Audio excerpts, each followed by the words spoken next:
존경하는 국내외 시청자 여러분 반갑습니다. 6월 25일 천상TV는 대구 향촌동 소재 경상감령공원 내 나와 있습니다. 경상감령공원은 대구에 세워진 것이 400년 전의 일입니다. 조선시대 지방의 행정구역은 전국을 8도로 나누고 각도의 관찰소를 두었는데 이들 관찰소가 정문을 보는 것을 감령이라 하고, 이곳에 경상감령공원입니다. 경상도의 행정, 사법, 군무를 통괄하는 막중한 임무를 맡은 관청으로 1601년에 대구에 설치되어 1910년까지 이곳에 자리하였다고 합니다. 경상감령은 관청 유적으로 영남 지역의 중심 도시, 즉 영남의 수도임을 상징하는 중요한 문화재. 이곳이 유교와 무슨 관계가 있느냐 하시는 분들 많으실 텐데, 이곳은 한국전쟁이 발발한 지 80일째 되는 1950년 9월 15일 피란민 대열에 끼어서 대구로 잠입한 공산 게릴라들이 고모강 백사당에 박격포를 설치하고 거기서 직선거리 5km 지점이 위치한 향촌동 소재 대통령 임시관저, 바로 제가 방금 말씀드린 경상감령공원, 이곳에 북한군들이 10여 발의 포를 쏘았습니다. 그중 몇 발이 대통령 임시관저 이 부근에 떨어졌으나 다행히도 대통령 관저에는 명중하지 않았다고 합니다. 이 때문에 그날 이른 아침 대통령은 임시 수도로 정한 부산으로 떠날 수 있었다고 합니다. 자세한 사항은 대구에 계시는 우리 이도수 교수님을 모셔서 자세한 내용들을 여러분에게 들려드리도록 하겠습니다. 잠시 후에 뵙겠습니다.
오늘도 대구 날씨가 무척 무덥습니다.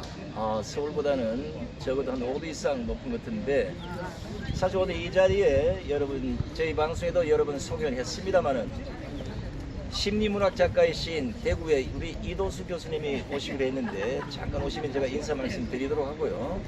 지금 이 경상감령공원과 과연 유교가 어떤 관계가 있는지, 이 자세한 사항에 대해서는 제가 이도수 교수님이 오시면 장소를 한번 상의해보고, 현장에서는 지금 잡음이 많이 들려서 방송이 좀 불가능할 것 같아서 장소를 옮겨서 여러분들에게 자세한 사항을 알려드릴 수 있도록 해보겠습니다.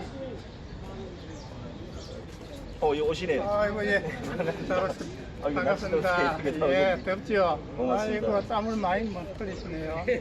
제가 예. 아직은 정확히 잘 모르는데 이 경산감염공원하고 예. 그 6.25 때 그 어떤 관계가 있는지 예. 이런 부분들 지금 현재 이 장소는 비행기도 다니고 이래서 시끄러워서 안 예, 되는데 그렇습니다. 장소를 옮겨서 혹시 대담을 좀 예, 해주세요. 그러면 좋죠. 저 여기서 한 30분 가서 팔공산 밑에 예.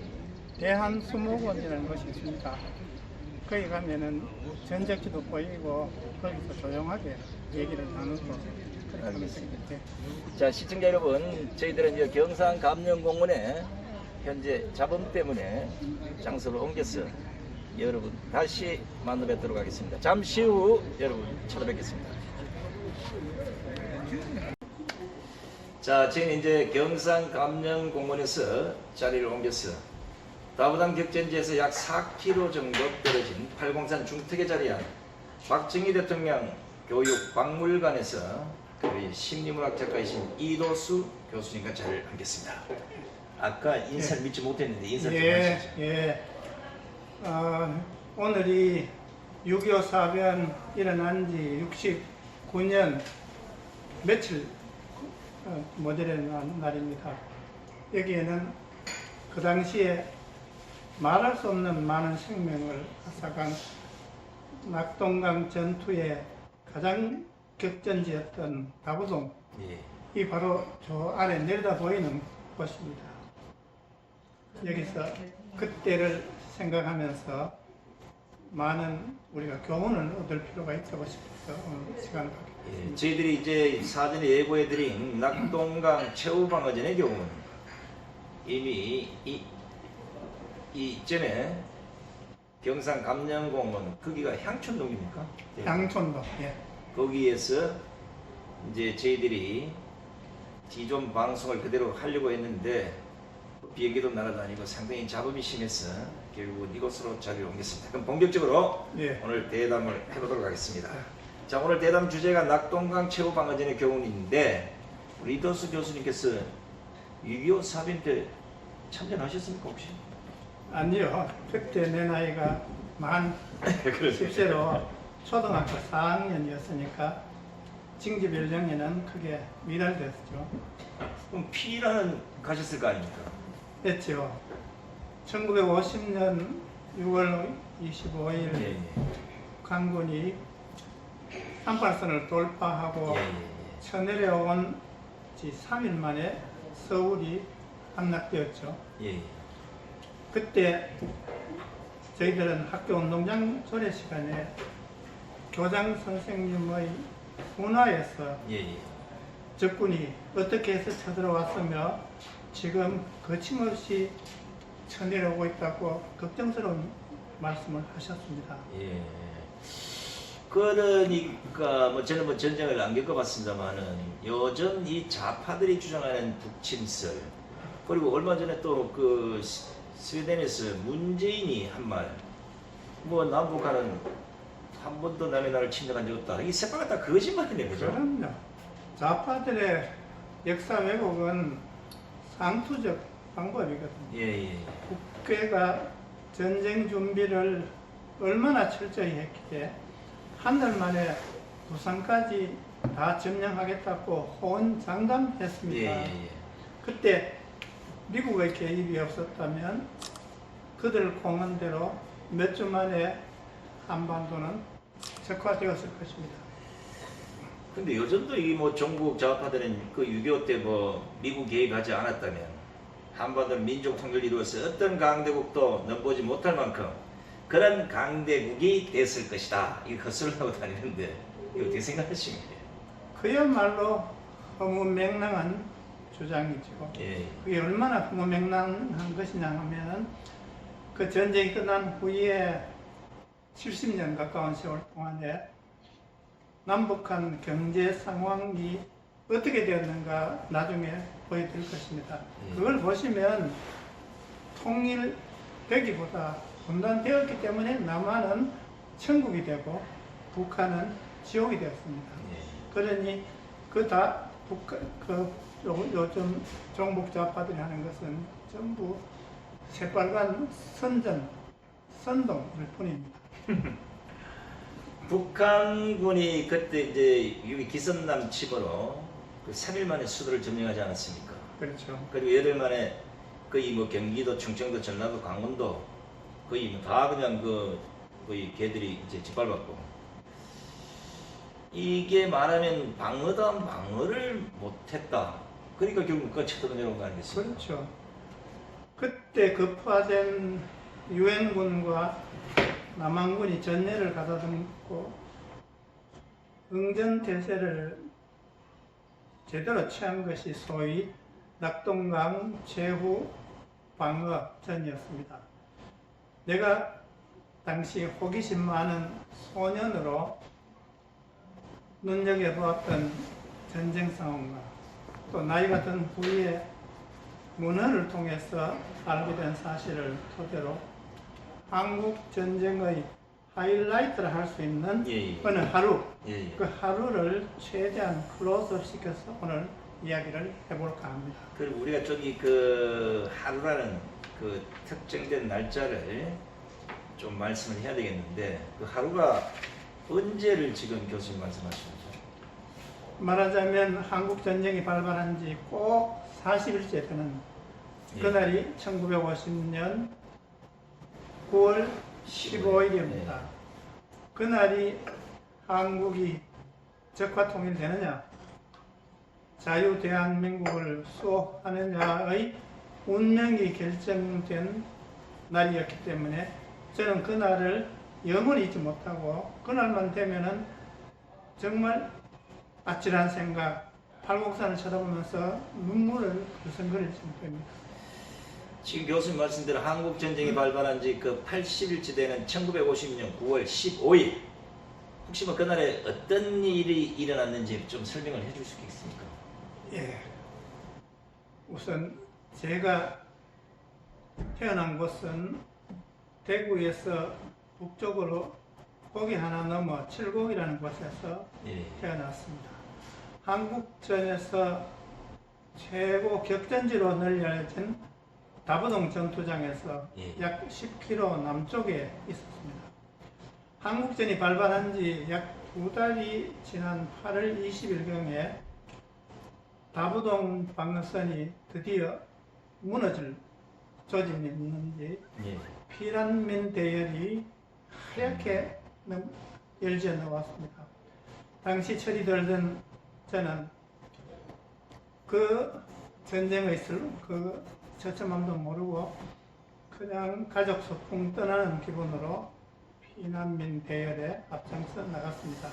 당시 교수님이 이제 10살이라 했는데, 뭐 10살이면 이제 알만큼 다 그래도 알잖아요. 그죠? 그렇죠. 그래도 이제 시절이 그러니까 전쟁터에서 지금 피난 가는데 네. 소풍 정도 가는 기분으로 같이 떠났다, 이게 아니겠습니까? 그렇죠. 그때 피난 어디로 가셨습니까? 피난이라 해봐야 고개 하나 넘어 대구 북부 무태라는 마을에서 아는 친척집에 방 하나를 얻어서 피난 생활을 했습니다. 피난 생활을 하는 한 달 동안에는 전시에서 볼 수 있는 재미난 풍경, 안 보던 미군들이 보이고 수많은 차가 오고 가고 하는데 눈이 휘둥그레져서 그렇게 슬픈 줄 몰랐습니다. 그러던 어느 날 새벽에 예. 마을 인근에서 귀청을 찢는 듯한 폭음이 들려와서 공포에 질려 깨어났습니다. 날이 새자 완장찬 공장 반장들이 골목골목 다니면서 대구시에 소개 명령이 내렸으니 얼른 피난을 하라고 했습니다. 소개 명령이란 게 이제 공식적으로 이제 뭐 피난 가라 뭐 하라 이래가지고 이제 뭐그 가수 방송을 합니까? 아니면 뭐 어떻게 합니까 그때는? 그 당시에는 가도 방송할 만큼 그런 시설이 없었고 직접 막 뛰어다니면서. 예, 뛰어다니면서 완장 차면서 고래고래 소리 지르면서 피난을 하도록 그럼 했습니다. 그 다시 또 어디론가 피난을 떠났을 거 아닙니까? 예, 그때는 정말 막막해서 이제 어디로 간단 말이냐 하면서 나서기는 나섰습니다. 그런데 새 몇백 미터도 못 가서 그 자리에 주저앉았습니다. 왜냐하면 당시에 금호강물이 아주 깊어서 예. 그 당시에는 우리나라에 댐이 없었습니다. 금호강? 예, 예. 어디든지 댐이 없었습니다. 자연수대로 그러니까 이 8월, 9월, 7월, 8월은 홍수철이 되어서 강을 건넌다는 것은 도저히 예. 불가능했어요. 그런데 거기에 나룻배 하나 가지고 한 번 건너는데 10명, 15명 건너니까 며칠을 건너도 그 사람을 다 건널 수 없었습니다. 예. 그러니 총소리는 멀리서 들려오고 피란을 갈 수는 없고 거기서 발을 동동거리면서 울부짖고 있었죠.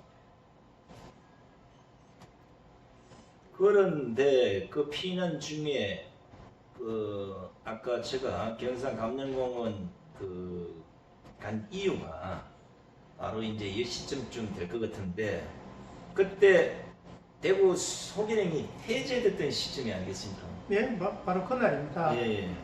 그날 새벽에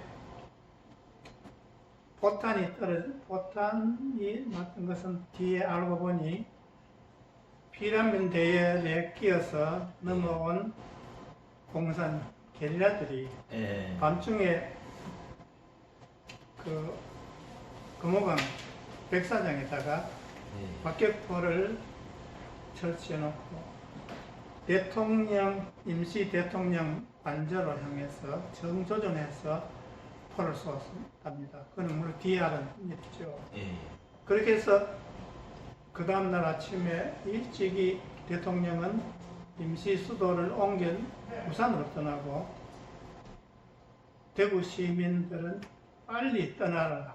그래야 대구 시민이 떠나지 않으면 다 죽는다. 이렇게 해서 소개됩니다. 제가 먼저 소개드렸던 대구도심 향촌동 소재 대통령 임시간저 아까 말씀드린 경산 감령공원 이제 여기에 아까 말씀드린 이제 저희들이 뭐 영상에 이미 보여드렸습니다만 그게 대통령 임시간저가 마련됐었고 예. 그 부근에 이제 포탄이 떨어졌는데 다행히 이제 대통령 간지는 포격을 안 당했고 그렇죠. 그것 때문에 다음날 아침 대통령 임시 수도로 정했던 부산으로 떠날 수 있었다. 예. 이 말씀이시죠? 예. 그럼 그날 대구 그 소개 명령은 분명히 내린 사람도 있을 것이고 또 취소한 사람도 있을 텐데 그건 혹시 뭐 누가 명령을 내렸고 누가 취소했는지 이 부분도 설명 좀 예. 해주시죠. 그 당시에는 뭐가 뭔지 아무도 전쟁판이니까. 모르고 그냥 떠나라니까 떠나고 다시 집으로 돌아가서 가라니까 돌아가고 했는데 그게 도저히 이해가 안 되어서 몇십 년 지난 후에 문헌을 통해서 제가 예. 알아봤습니다. 알아봤는데 어떻게 됐냐면은 소개령을 내린 사람은 당시에 경상북도 지사 그때는 대구시라는 것이 광역시가 아니고 그냥 작은 예, 그렇게 크지 않은 그 도시 안에 있는 예, 시 이 정도밖에. 예.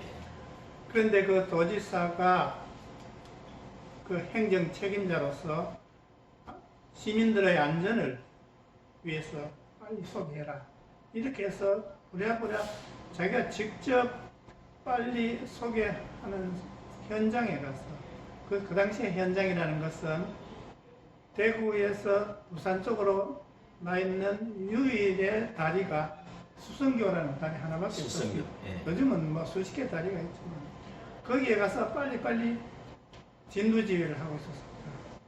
그런데 느닷없이 내무부 장관이 나타나서는 정반대 명령을 내렸습니다.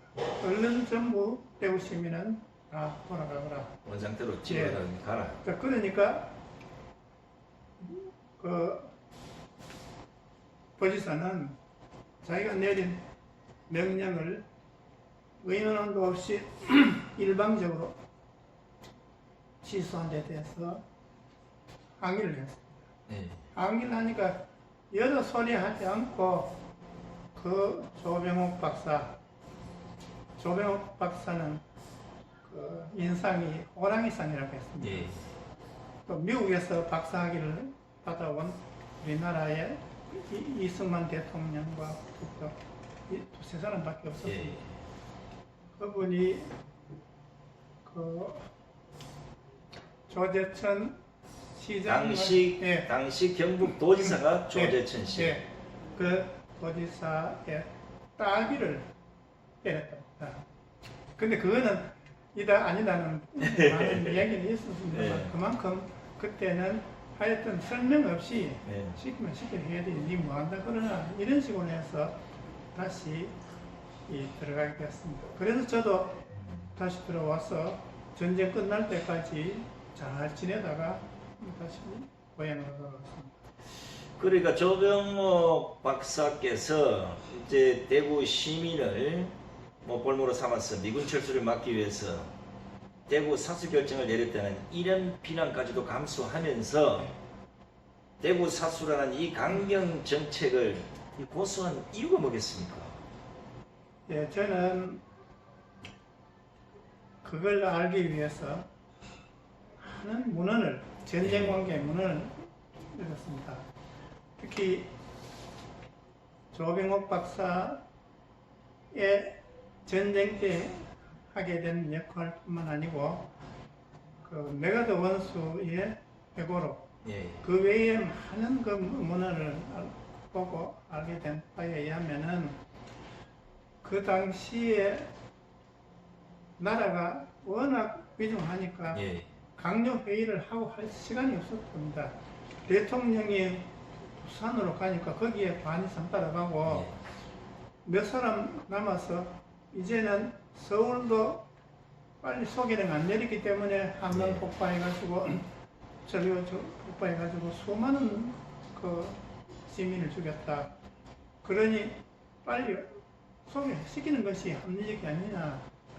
이런 사람이 아마 대부분이고 그런데 조병옥 씨는 그런 설명을 할 겨를도 없고 나는 상관인데 내가 시키면 시킨다 하면서 아기 때리면서 그걸로 이제 진압을 했습니다. 그런데 뒤에 이제 결국 알고 보면 조병옥 박사도 너무 명랑하게 그냥 자기의 그냥 뭐 가벼운 적극적으로 한 건 아니겠죠? 게 아니고 그 뒤에 여러 가지 상황을 보면은 조병옥 박사는 강요 중에 다른 사람이 갖지 못한 고급 정보가 있었다. 그렇다면 조병옥 박사께서 교수님 말씀대로 다른 강요들이 갖지 못한 이 고급 정보를 갖고 있다. 그러니까 무슨 정보였을까 이게요? 그래 그게 이제 말하자면 그 당시에 전쟁을 수행하게 될 때 아무도 동북권자는 대통령이지만은 예. 대통령은 임시 수도에 부산으로 가버렸고. 옮기는 판이고 예. 이쪽에는 그 책임 있는 강요들은 별로 없고 예. 그러니 도지사가 그런 명령을 내려고 했는데 그 조병옥 박사는 그 당시에 이게 뭔가 이래서는 안 된다. 대구 시민을 소개시켜버리면은 이 전쟁의 기선을 뺏기지 않고 가는 것은 동천비행장인데 동천비행장이 바로 대구 시내에 있는 공군비행장 예. 거기에서 미 공군들이 맹활약을 하기 때문에 낮만 되면은 인민군은 꼼짝도 못할 만큼 수백 대의 폭격기가 가서 폭탄을 퍼부었거든요. 예. 그런데 만약 이 대구 시민이 뜨면은 이 미군도 뜬다. 미군은 어디를 뜰 것이냐? 일본으로 간다. 일본을 뜨면은 이 많은 그 육군들 어떻게 할 것이냐? 바로 배 타고 철수해. 그러면 끝난다. 이래서 자기가 메가드 장군에게 예. 전화를 했다고 해요. 메가드까지 장군하니까 메가드 장군이 똑같은 소리야. 대구 뜨면 이제 우리는 여기 한국에 있을 명분이 없다. 그러면 공군 다 뜨고 육군 다 뜨고 하면 대구는 이제 한국 최후 방선이 없다. 이러니까 그러면 그걸 무마시키기 위해서 강요회의 할 수도 없고 부산 떠나서 언제 뭐하고 하는 그러니 일찍 좁하니까 막 예, 막 상의하고 그래. 자주 할 시간도 없는. 그러니 자기가 직접 나가서 예. 피난민을 저런 애를 쓰면서 거기 항변은 네가 딱이 때릴 수밖에 없다. 예. 그랬는데 그걸 가지고 이렇게 이제 말을 하지만은 그 뒤에 많은 사람들은 대구 사수를 하게 된 데는 배짱이 좋고 담대한 조병욱 박사의 배짱이 있었다.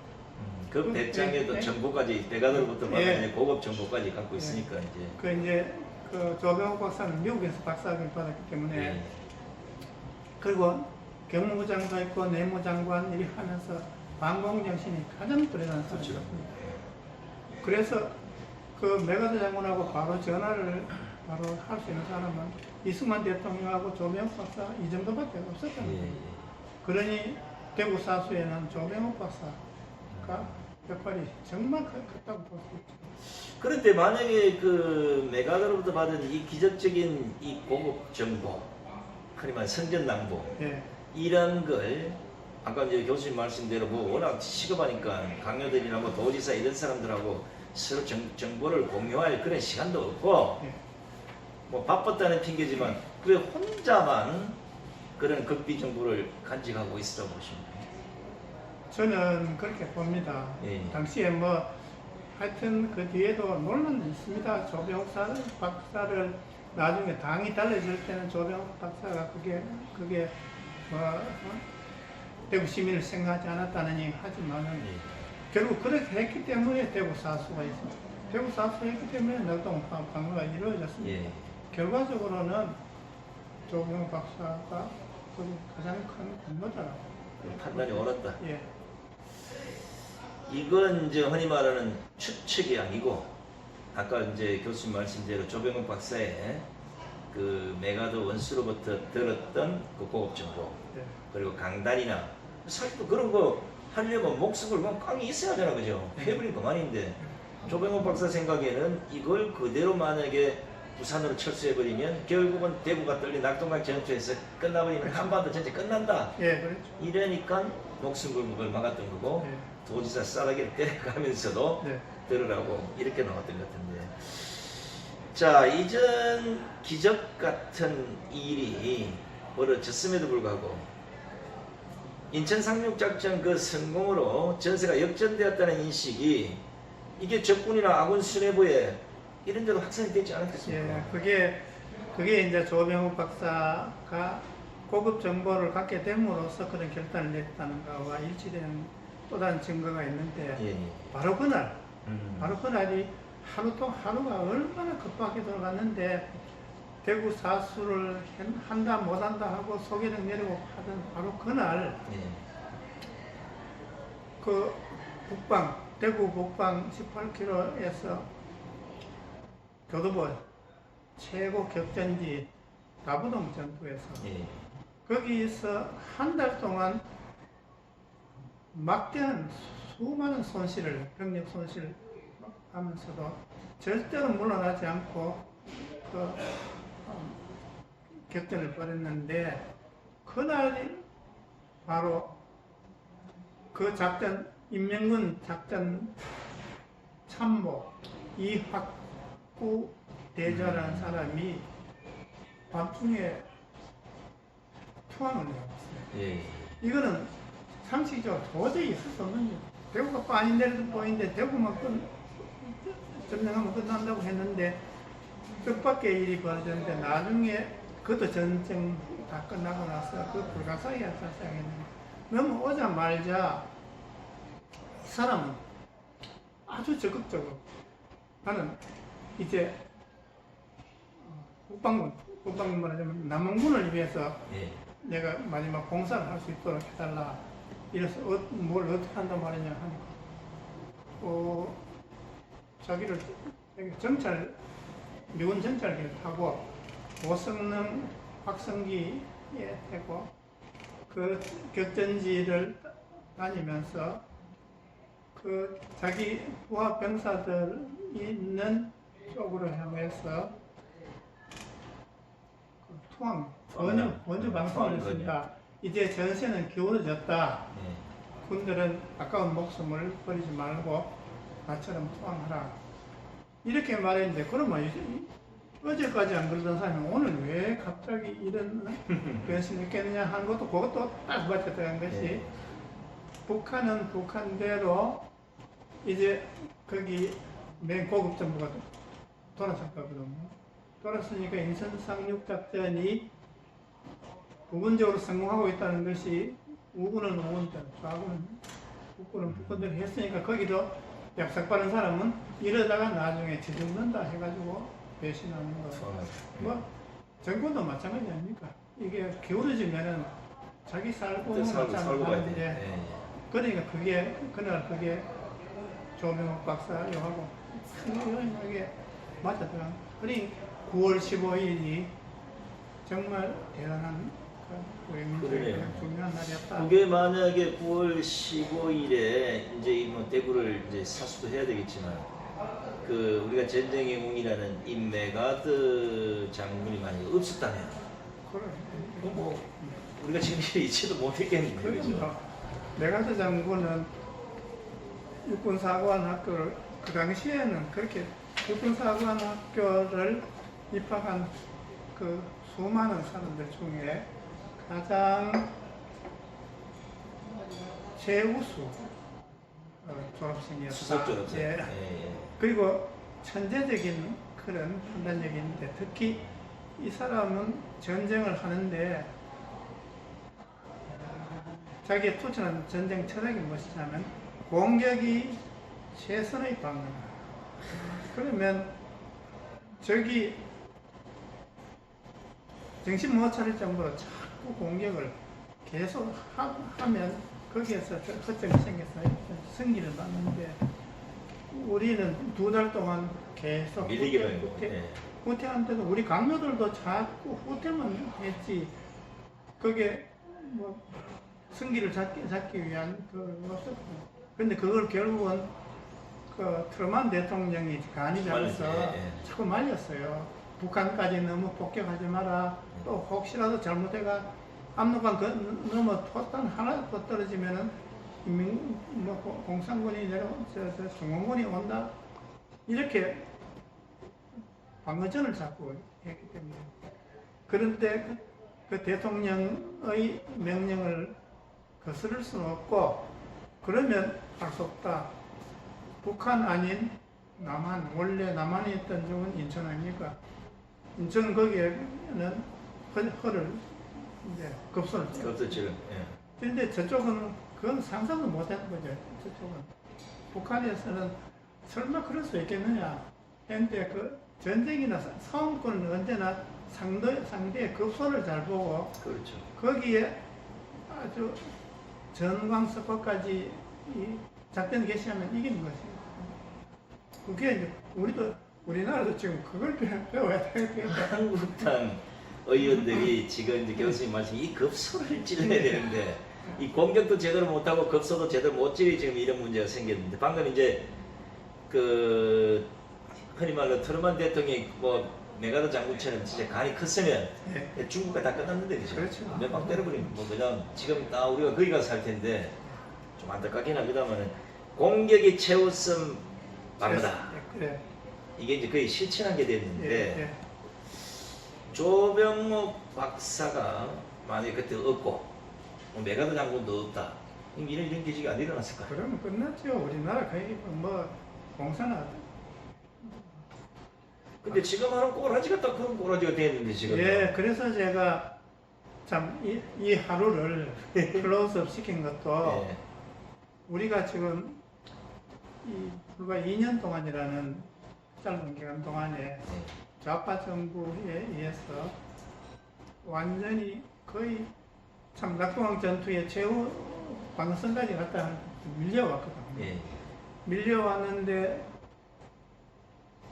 공세를 취하지 않고 수세를 취하면은 그때처럼 대북 사수도 못하고 부산까지 피난가는 같은 그런 상황이 될 것 같아요. 그래서 요즘 우리 6.25 사변을 겪은 세대들은 왜 공세를 취하지 않고 야당이라는 당이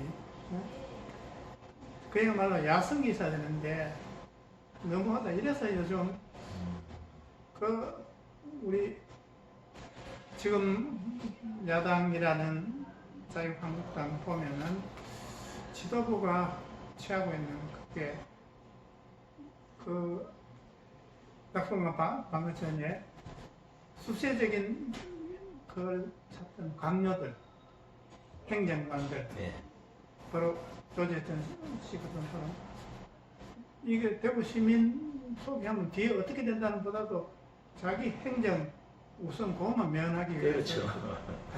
다른 강조들 그 당시에 다 그랬대요. 그랬는데 그래. 지금 이런 사람을 볼 때마다 요즘 이 전국에 조병옥 박사 같은 영웅이 태어나야 될 텐데 그런 생각합니다. 지금 교수님이 이제 저보고 낙동강 체육관광전의 교훈을 우리가 좀 깨우쳐야 되지 않겠냐 이랬는데 저는 처음에 좋아했는데 이게 이제 흔히 말하는 1950년 이제 9월 15일에 그날이 네. 지금 현재 한국 우파가 처한 이런 상황과 너무 맞아떨어진다. 거의 같다고 봐요. 위기라는 얘기지 않습니까? 그럼요, 그죠? 위기죠. 자, 그러면 이 위기를 돌파하려면 교수님 말씀대로 이제 공격을 하거나 급소를 찌르고 뭐 이래야 되는데 네. 지금 자유우파 진영에서 좌파에게 공격적인 자세를 취할 이런 인지가 안 보이는데요. 그럼요. 그게 안타깝죠. 저는 이제 나이가 80된 사람이 뭐 걱정만 하지 어떻게 하겠나. 솔직히 말해서 저 같은 사람한테 뭐 그런 일도 없겠지만 야당 총재랄까 대표 하라 그러면 나는 힘없지만은 투사 수두룩하게 있습니다. 지금 야당 제일 야당 안에 예. 멍석만 깔아주고 잘한다고 부추겨주면 예. 투사 많습니다. 많은데 그 투사들에게 멍석을 주지 않고 다 총수를 다 걸어보죠. 예, 공격 자세를 취하면은 겁이 나가지고 상대에게 어떻게 당할까 싶어가지고 징계를 하고 사과하고 이런 점이 이걸 볼 때마다 참 구분이 있으려면은 정말 야당 총재가 야성이 있는 사람이었는데 안타깝다는 생각이 뭐 들어요. 총재한테 대표가 굳이 안 하더라도 이제 투쟁에 있는 전사만 키우면 되는데 그럼요. 이런 극한 상황에서 우리가 1950년 9월 15일에 조병옥 박사처럼 예. 지금의 대한민국 우파가 위기를 겪고 있는 이 시점에서 이걸 역전시킬 영웅을 이제 찾아내야 될 텐데 예. 저는 갈 수 없고요. 그 안에 제가 보기에는 뭐 김씨, 이씨, 전씨, 곽씨 많은데 한 사람 좀 선택을 해보시죠. 저는 내 눈에 최근에 보기에는 예, 예. 대구 출신 곽 의원, 각상도. 네, 박상도 의원 같은 사람은 막 거의 조병옥 씨에 근접할 만한 예, 담력도 있고 예. 예. 지금 일당백으로 지금 사업을 하고 있거든요. 다 겁내는데 자기는 목숨 걸고 실제로 야당은 목숨만 걸면 정권 못 잡습니다. 그렇죠.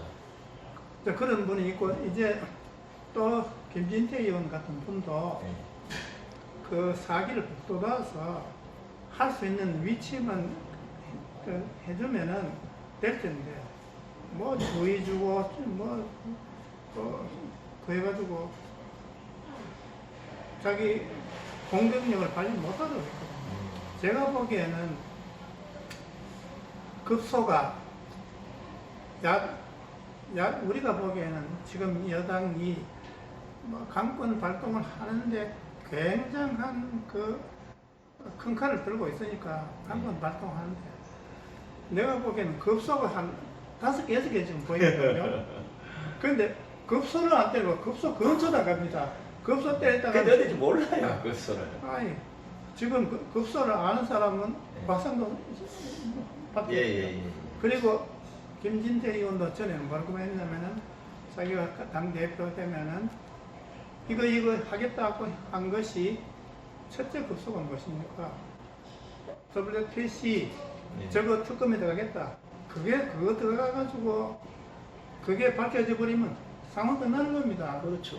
그 다음에 또 광주 5.18. 5.18도 그렇고 드루킹. 드루킹 그거 모든 증거 다 있고 다 있는데 특검만 들어가 버리면은 지금 김경수 다시 들어가야 되고 만약에 그걸 갖고 그 급소를 더해가지고 막 공격 일변도로 갔더라면 저쪽에서 공세를 취할 틈이 없습니다. 자기들 그렇죠. 방어에 바빠가지고 요즘 같이 뭐 공수처 뭐니 뭐 국수처 뭐니 또 뭐 저 선거법 뭐 하고 한거 하니까 자기들이 그렇죠. 그러니까 공세가 자꾸 밀리죠.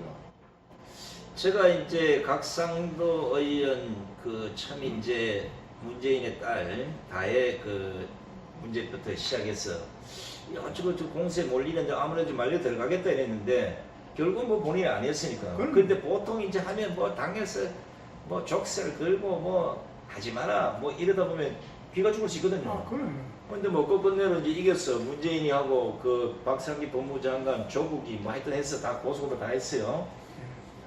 검찰 가거수임까지 이제 다 이제 검찰 고발하겠다 그러니까 이럴 때 바로 한교안 대표가 용기를 북 떠들이는 거 아니겠어요? 그럼요. 이게 그 유명한 전쟁 그 영웅들 보면 그 군사 사기를 안 죽이려고 심지어는 술도 먹이고 뭐 마약만 먹여가지고 그래가지고 별짓을 다 해서라도 전쟁은 이기고 봐야 된다는 거 아니겠습니까? 그죠? 자, 그런데 지금 현재 제1야당인 이 한국당이 투사형 의원들에게 아까 말씀대로 거의 뭐 족쇄를 채우는 이렇게 됐어. 그리고 이 동물성, 이 전투형을 갖춘 의원들보다는 이 초식형 의원들을 손잡고 가는 게 아닌가 하는 이거 좀 뭔가 지금쯤이면 좀 깨달아야 할 텐데 좀 답답합니다 이게. 그럼요. 근데 한 말씀 해줘. 이좀 똑바로 하라고요. 근데 무슨 계산을 어떻게 하는지 모르지만은 저 노무현 씨가 대통령 되기까지 해서 3개월 전까지만 해도 예. 노무현 씨는 상대인 이회창 씨나 이런 사람하고 게임이 안 됐습니다. 예. 저쪽은 그야말로 스펙이 화려하고 국민들도 선거는 끝났다. 90% 이상이 이회창 씨가 되는 것을 결정 판세 끝났다. 이랬는데 이 노무현 씨는 아주 투사입니다.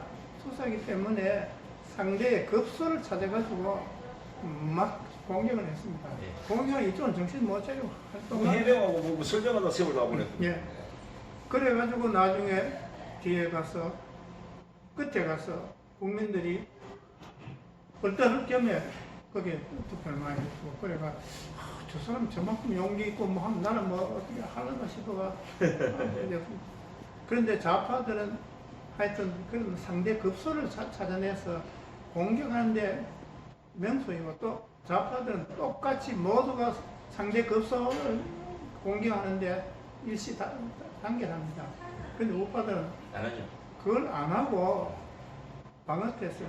그러면 적어도 대표는 그런 분위기를 갖고 내가 못하면 상대방이 그 다른 사람 하고 투사를 그래야 돼. 저거 제가 요 단도 직주를 하나 제가 여쭤볼 텐데 이제 심리문학 작가시고 또 오랜 경륜도 계시고 그러니까 지금 현재 민주당과 야3당이 결탁이 돼서 밀어붙이고 있는 이 공수처법, 연동형 비례대표제 이 악법을 적어도 지금 통과시키려고 발광을 하고 있는데 이게 만약에 통과돼서 성공한다 이러면 이 우파 정권 다시 탈환하기가 어려워요. 예, 그러면 그거 통과되어 버리면은 공산화 되어 버린 것이거든. 공산화도 체제가 이제 굳혀지면은 그게 다시 돌아온다는 건 거의 불가능합니다. 예. 불가능한데 저는 그래도 희망을 조금 품고 있는 것이 예. 정권 그 좌파 정권 말기에 네임덕에 빠지면 거기에 엎드려 있던 이 우파 중에 우파 중에 법조인들. 예, 우파 중에 머리 좋은 사람 엘리트 예. 엘리트가 만약에 이대로 끌어갔다가 내선심 망치겠다는 그런 사람이 나옵니다. 예. 아까 국회군 중에 이학구 대회자 같은 사람이 예. 마지막에 가서 투항하고 그렇게 있죠. 투항했듯이 지금 우리가 저쪽에서 지금 밀어붙이고 있는 3대 악법, 예. 3대 악법이 무슨 수를 써도 이 사람들 통과시키려 하는데 예. 막상 그게 쉽게는 안 된다고 봅니다. 왜 그러냐면은 그게 되어버리면은 소위 엘리트가 죽습니다. 예. 엘리트 중에 제일 그 수세의 공세로 갈 수 있는 가능성의 사람이 법조계입니다. 예. 자, 우리나라에서 머리 제일 좋은 사람이 문과에는 법대 가고 자연계에는 이대로 가고 해가 예. 그 사람들이 나라를 뭐 부도 차지하고 권력 차지하고 이러는데 만약에 공수처법이나 이런 현재 하고 있는 다른 새 악법이 통과되어 버리면 공산주의에서는 법관이 필요 없습니다. 공산주의가 무슨 재판해가지고 뭐 재판하기는 합니다. 예. 인민재판하죠. 거기는 법리를 따져가지고 하는 것이 아니고 군중들을 동원시켜가지고 그 일자 무시게 한 사람 군중들을 동원시켜가지고 자기들이 미워하는 사람을 그냥 거수격리하다든지 뭐 고함 질러가지고 죽이는 그게 인민재판 아닙니까? 예. 그러면 법관들은 지금 우리나라의 법관들은 돈도 있고 권력도 있고 다 누렸는데 그 사람들이 공산 치하에 가게 되면은 정말 무용지물이 되어서 자기들이 결국은 숙청 대상이다 된다는 거. 이 머리 좋은 사람 모를 적이 없습니다. 그렇기 알고 때문에 있는데도 지금은 뭐 자기 때 불똥 튈까봐 네. 딱 머리 숙이고 있는 거 예, 아니겠습니까? 그렇기 때문에 제가 하는 말은 이 자유한국당에서 법조계 인물이 상당히 많습니다. 많은데 이 사람들이 정권 말기에 돼가지고 뭐 대통령 탄핵 관계, 뭐한 관계 한 5개, 6개 급소를 찌르는 악법 여기에 대한 그 특검이라든지 예. 혹은 국정감사라든지 이런 걸 갖고 집중 공격하면 선거 가까이 가서는 그 일이 답도 못하는 그러면 그때에 결국은 머리 좋은 사람이 그 편이 됩니다. 그 편이 되어서 지금도 슬슬 뭐 보면 완전히 지금 조금씩 예, 이제 일어서고 있어요. 보니까. 좌파 시기들 다 안 하거든요. 예. 눈치 싹 봐가면 또 이렇게 뭐 구속시키려 해도 시키는 체 하면서 하고 하는데 자꾸 내년 1월 1, 2월만 돼도 달라질 겁니다. 그 분위기를 지금 이용해야 되는데 그렇게 하려면은 당 총재가 당 대표가 그 분위기를 되도록 해야 돼요. 그렇죠. 그런 분위기 맞춰줘야 되는데 그게 좀- 그게 또 투쟁력이 있어야 또 그걸 믿고 예. 또 일어날 텐데 그런 바람을 좀 잡아줬으면 좋겠는데 하여간 뭐 한국당 변신 그리고 이 법조 엘리트들의 이제 변신 요거는 저희들 기대를 좀 가져보고요. 네. 지금 이 좌파들이 말하는 이 박정희 대통령의 산업화 지금 오늘도 사실 이제 여기 이 박물관에 이제 박정희 대통령 이제 관련된 이제 이 유품들이 많은데 이런 걸 보면서 그 북한이 저렇게 뭐 초기에는 우리보다 잘 살았잖아요. 예. 그런데 지금 와서 완전히 이제 뒤집어졌는데 박정희 대통령이 주도한 이 생활사업 경제성장이 원동력이라고 말을 하잖아요. 우리가 예. 이 좌파들이 자꾸 부정하는 이유가 뭐겠어요? 부정을 그 부정 안 하면 안 되니까 부정하는데 그러면 역사를 조금이라도 객관적으로 보려고 한다면은 한국 전쟁이 끝나고 1961년도에 남한과 북한의 경제력을 비교한 그게 그건 뭐 이미 역사의 자료니까 그걸 보면 어떻게 됐냐면 남한이 북한보다 3분의 1밖에 안 되었습니다. 남한이 GNP 80달러일 때 북한이 240달러였거든요. 그해 박정희 대통령이 그 5.16 혁명을 안 일으켰습니까? 일으켰는데 그러면 이제 여기 의심이 이렇게 있어요. 그 전쟁을 다 같이 겪었는데 북한도 전쟁, 우리도 겪었는데 그 잿더미에서 다 같이 일어났는데 북한은 왜 300 앞서고 우리는 왜 300 떨어졌느냐? 거기에 대한 의심을 저는 여러 문헌을 보니까 이렇습니다. 일본 사람들이 한국에 와서 식민지 개척을 하면서 북한의 여건은 지하자원이 풍부하다. 예.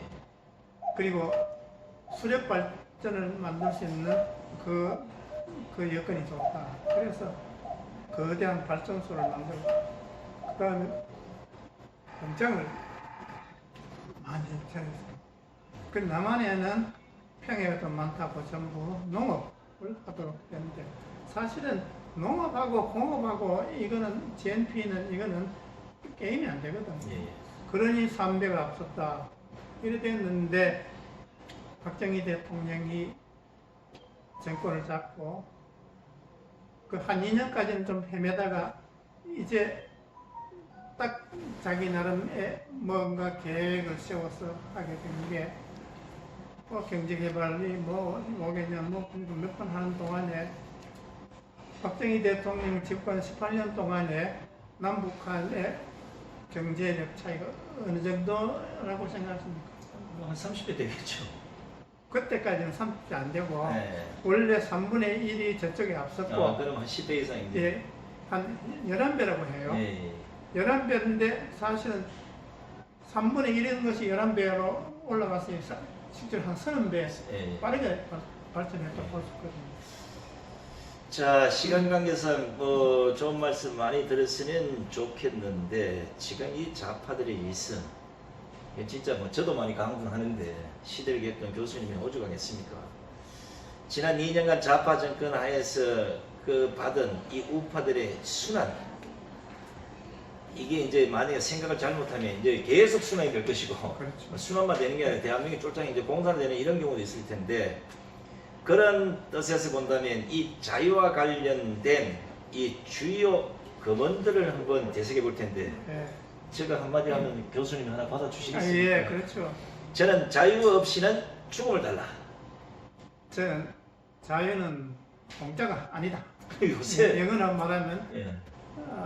freedom is not free 하거든요. 그게 free 하는 게 공짜가 예. 아니거든요. 자, 이 두 가지 검언을 우리 우파만 아니라 아직도 세상이 어떻게 돌아가는지 모르는 이 젊은 세대들이 오늘 저와 이도수 교수님이 이제 꺼내놓은 이 검언들을 생각하면서 자유대한 수호자가 되기를 바랍니다. 자, 오늘 이 방송 여러분 들어보시고 어떤 교훈을 받으셨습니까?